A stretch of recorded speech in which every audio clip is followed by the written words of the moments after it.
Contemplating today's Gospel. Liturgical Day, March 19th.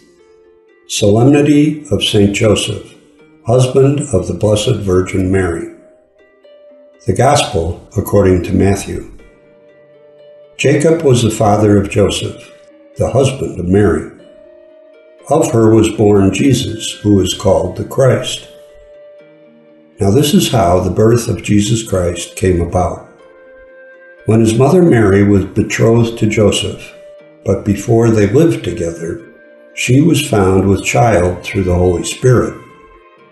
Joseph, her husband, since he was a righteous man, yet unwilling to expose her to shame, decided to divorce her quietly. Such was his intention when, behold, the angel of the Lord appeared to him in a dream and said, "Joseph, son of David, do not be afraid to take Mary your wife into your home. For it is through the Holy Spirit that this child has been conceived in her. She will bear a son, and you are to name him Jesus, because he will save his people from their sins." When Joseph awoke, he did as the angel of the Lord had commanded him, and took his wife into his home. Commentary by Father Marc VAILLOT from Paris, France. His mother Mary was betrothed to Joseph. Today the Church invites us to contemplate the kind figure of the Holy Patriarch. Chosen by God and by Mary, Joseph lived like all of us, between sorrows and joys. We must look at any of his actions with special interest. We will always learn from him.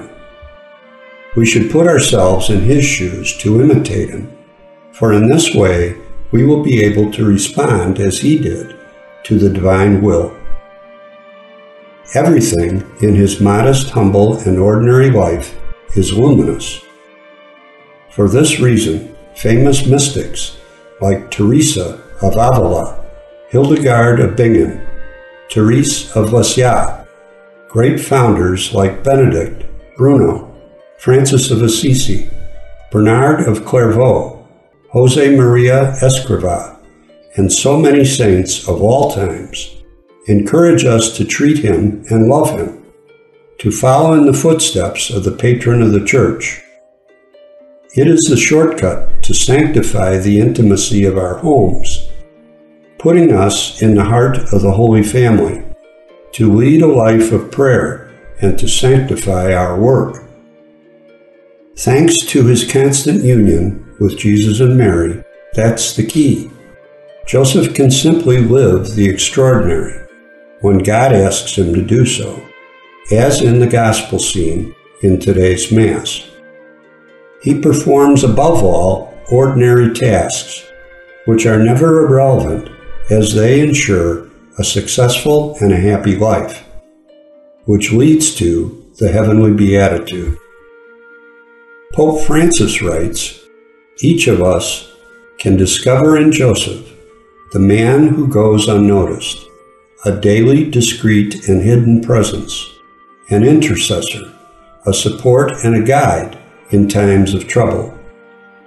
Joseph then teaches us that faith in God includes believing that he can work even through our fears, our frailties, and our weaknesses.